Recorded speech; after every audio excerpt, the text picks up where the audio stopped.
Good job. Great. Ms. Simmons, welcome to Senate Education. Hi there. How are you doing? I'm good, thank you. Good. It's good to see you. We are passing out your written testimony, and I believe Senator Hewlett will be able to find it. Yeah, I got it. Great. Okay. So we have miscellaneous education bill will leave us sometime upon our return from town meeting week. I'm guessing Wednesday or Thursday. And so we are just continuing to take some testimony, understand where agency might have some concerns or questions. And that's why we've asked you here today. So with that, the floor is yours. Thank you. Thank you. Emily Simmons, General Counsel at the Agency of Education. It's nice to be with you today. You have my testimony. I won't spend too much time reading it verbatim because I think our comments can be summarized really quickly and leave room for your questions or response with the time that you have. So I'm reviewing draft 4.1. I believe that's the most recently posted draft, but if anything I say is inaccurate to that draft, please correct me.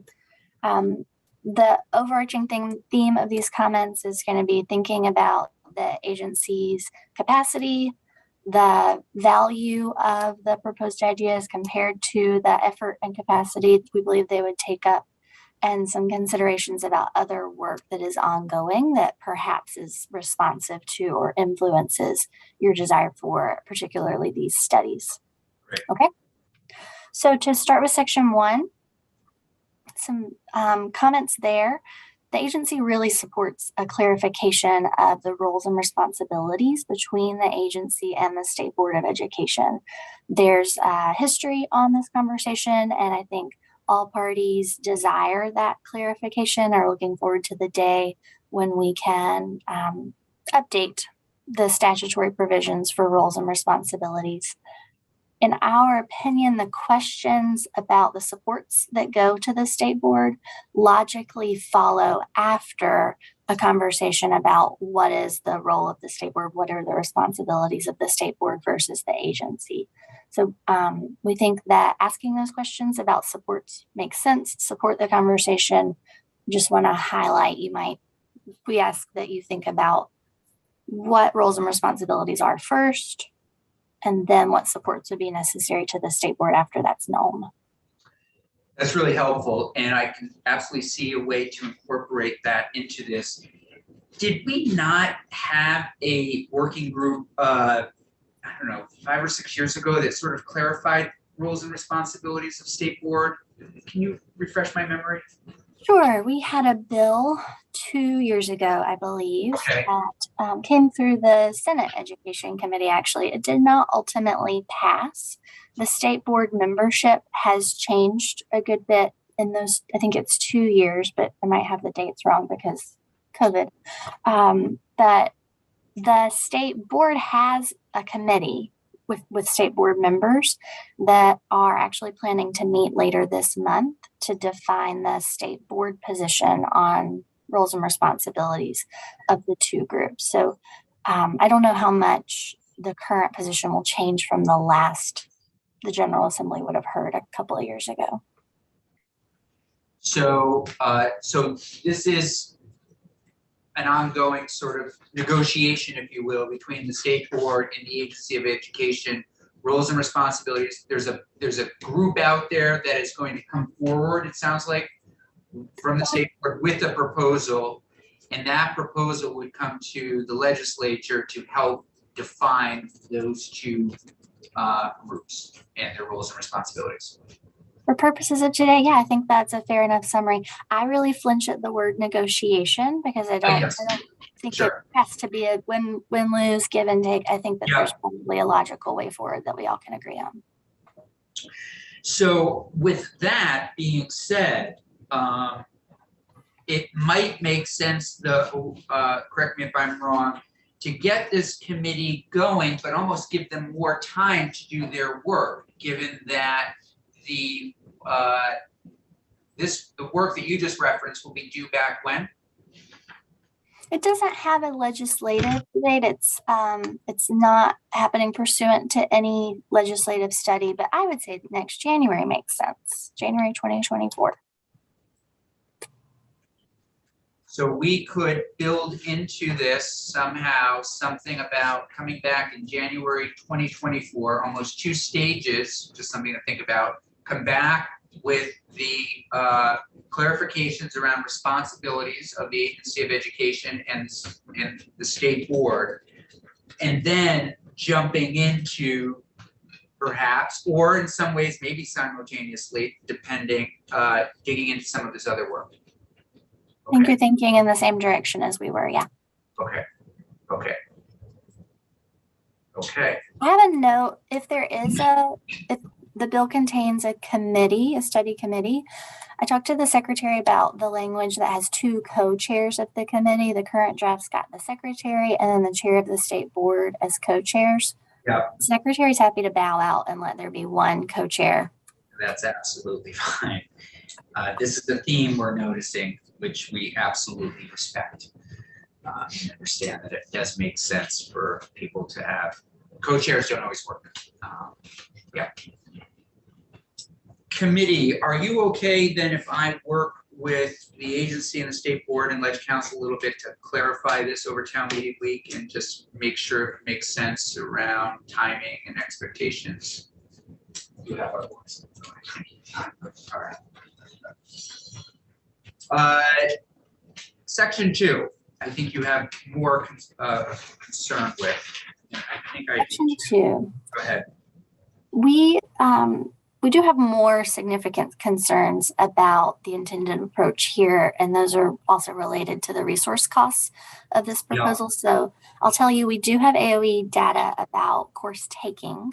We don't consider it to be a very high quality data set because of, bad data in is bad data out. So we're uncertain that it gives you the information that you would be looking for.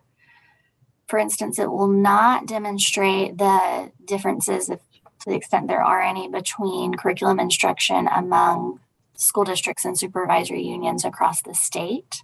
It will merely tell you what courses students take. It won't tell you the offerings that perhaps they did not take advantage of. I think that's the main gap. And even using that data set, the analysis is going to be a big lift for the agency. So we're in a position of saying that, wanted to let you know that is a significant lift, and we question whether you would get at what you're looking for, just flagging that. Yeah, and that was raised earlier. There's no way on God's green earth I can go ask, any of us can go ask for $1 million to sort of assess this. What we just continue to grapple with is there a way to get some of this information to make sure that perhaps more lower income, perhaps less advantaged districts are getting the same sort of offerings and opportunities as other districts. And we could always go the complete opposite route and say, or a different route, say, hey, we're going to require that all these things are taught and move away from standards, but we would need information before you're taking that step. That makes sense to me. I think that really fits with sort of an alternative proposal I was going to float to you, but tell me if not, because the cost, as you said, would be high as written, but what about a pilot curriculum audit? So I learned yesterday afternoon that curriculum audits are kind of known, discrete types of educational studies that school districts will sometimes contract out. So we could have a pilot curriculum audit, say 2 or 3 supervisory unions or supervisory districts to compare the differences that we see. And those sample supervisory unions could be carefully selected for the issues that the committee is concerned about. And the cost there would be lower. We still would contract that out. There are experts who have a known methodology for this work. We're looking at about $200,000 for such a contract. Could you help us to come up with language so that the districts that are chosen would be the ones that you've kind of heard us talk a little bit about today?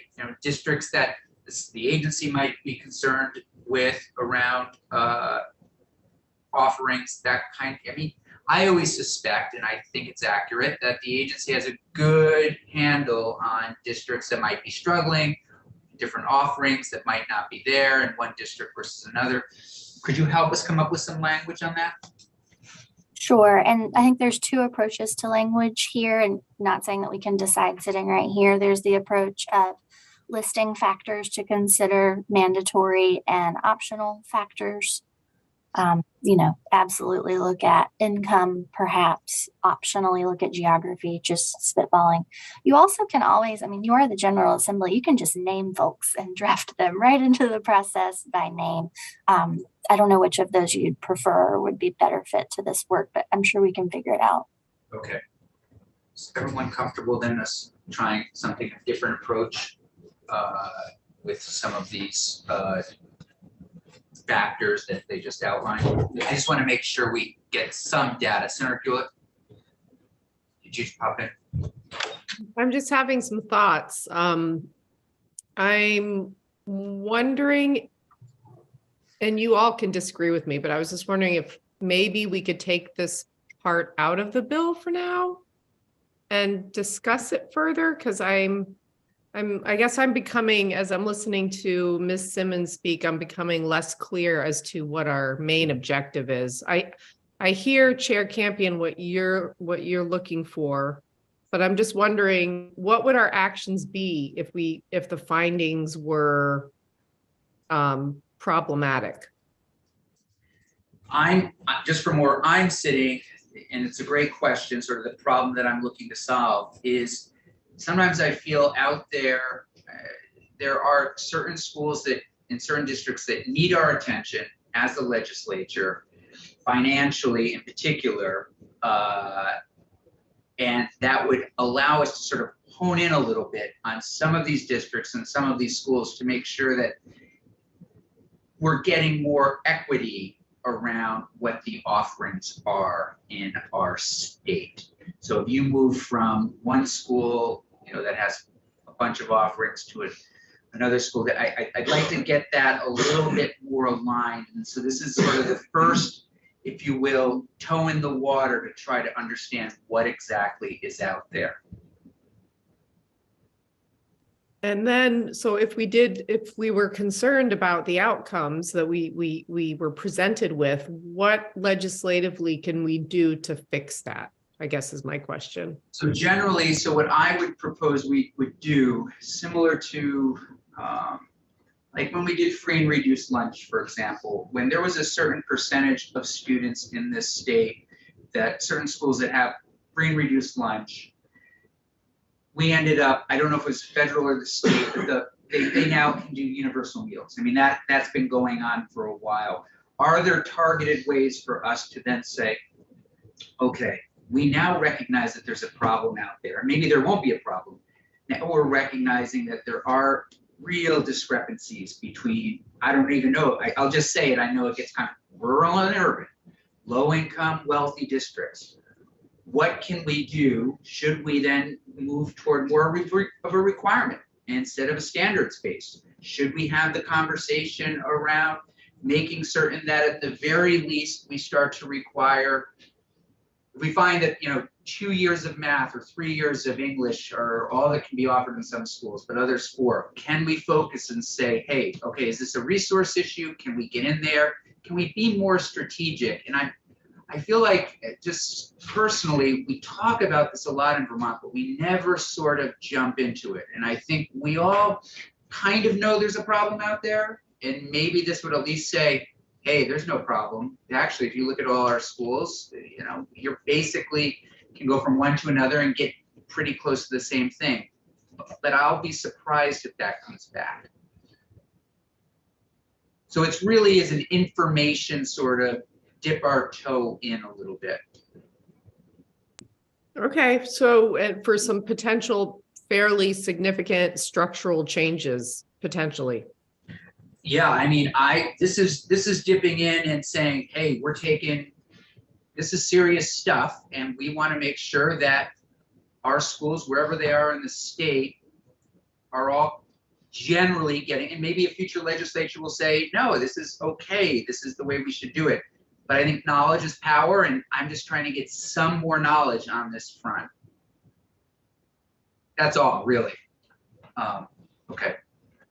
But also, Senator Gulick, if during town meeting week and after we kind of look at this language, if people want more time, we do also know that we have another vehicle coming our way that it has to do with their miscellaneous ed bill. So in other words, if the majority of the committee at the end of next week feels, okay, we could use a little more testimony, we could always yank it, do more testimony and drop it in their miscellaneous ed bill and send it back. Does that make sense? Yeah, okay. Okay. Great. Ms. Simmons. Okay. My next comments are on section 3, which is the proficiency-based learning study committee. So PBL study committee. Again, the agency has this sense that the study will not provide the results or recommendations commensurate with the cost and workload on the agency. So just a discussion of that and some ideas about how you might engage with the issue. First of all, wanted to note that PBL is derived from a state board rule. It's in the education quality standards. The state board did hold some community engagement, public hearings on PBL again before COVID. So it's been a while, but there is a history of public engagement by the state board around this issue and a report back. I believe there was a report back to the General Assembly several years ago. If you all continue to seek this study this session, we again would recommend looking to delegation to the state board to engage in this work. Again, might be helpful to conduct those hearings. So much has changed through the course of the pandemic. It's possible there's different feedback out there. The state board could be directed to come back to you with recommendations. You might direct them to reevaluate the rules that establish PBL. Really importantly here, maybe more important than the history on this issue, is what's happening with rules currently. So the state board is in the process of revising the education quality standards. I believe they hope to file those proposed rules later this spring. And also the agency has recently filed the district quality standards, which include some quality assurance of the education quality standards. So it might be wise, and we recommend waiting until those amendments to these pertinent rules have taken effect, which you're not going to like this. That's going to be in 2025 as far as the district quality standards go. So totally understand that that does not sound great, but just there's no way getting around it, that the system is going to be in some state of flux as a result of this rulemaking that's already been started up. So what if we were, it's a really interesting idea. What if we were to open up some public hearings so that, you know, parents, teachers, and others could, as a first step, weigh in to just let us know what they're experiencing and feeling out there instead of jumping in with both feet? One, and this goes back to section 1, but it's, you know, interesting, kind of all the things that are in the stew of education policy right now. Yeah. One of the goals or tasks of responsibilities of the state board that it seems everyone agrees should remain a responsibility of the state board is community engagement and parent engagement, that the state board remain a public forum that facilitates those statewide conversations. So this is an example of that type of work. So, you know, I for one am happy to work to kind of, you know, it would be interesting. I think it would be helpful for us maybe to, before we take a bigger jump, to hear more from parents and teachers and administrators over the summer and the fall through a series of public hearings. We could direct them to, you know, go throughout just to bring back some information for us to, you know, then take maybe next steps instead of jumping in with both feet. What do people think? Okay, I see some nods from Senator Gulick. Sounds good. Okay, we'll work on that. I have another note that didn't make it into my written testimony on this, and this is, I totally mean to be sensitive to your timing, and that crossover will happen when you come back. There's also information within the agency that you could get. There is ongoing work on engaging with the field around PBL. And so, not to change your course at all, but if you have the time, you might want to schedule some of that testimony to hear about the work that's been ongoing for the past few years within the agency around PBL. Great. Yeah, we know Jess has been out, and we've been working to get her. We had her one day, but we can continue sort of have both conversations. Great. And then driver's ed. Ted, was just in. I don't know if you listened in, but he is going to pull the driver's ed folks together, have a conversation between the agency and some of our driver ed experts in the state, and come back with some language early next week so that we can include it in this. And then when we come back on that Tuesday, I can present to the committee a more a very updated version of the miscellaneous education bill that will include everything we just talked about, as well as the driver's ed piece.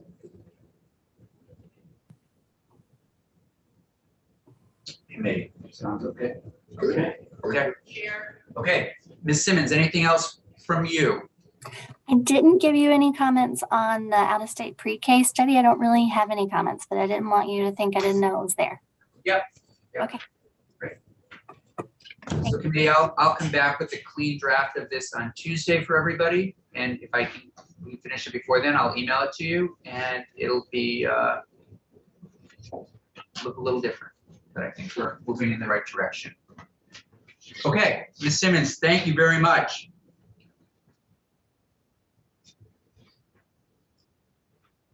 Okay, that is miscellaneous ed. We are now going to shift to, we have a vote coming up at 2:45. Is that when she's coming up? Yeah. So we will vote at 2:45 on the school construction bill. We'll move that. That will go to Senator Probst. And I will talk to Senator Kitchell about trying to move that early upon their return, so that maybe it can be on the floor sometime next week. And after we have our vote at 3 o'clock, our final bit of work will be to understand some of the language that our partners, the V's and others, have come up with around pre-K language that we need to get to the House, or get to Health and Welfare, and then we'll finish for the day. You'll be here for the vote. 2:45. Great.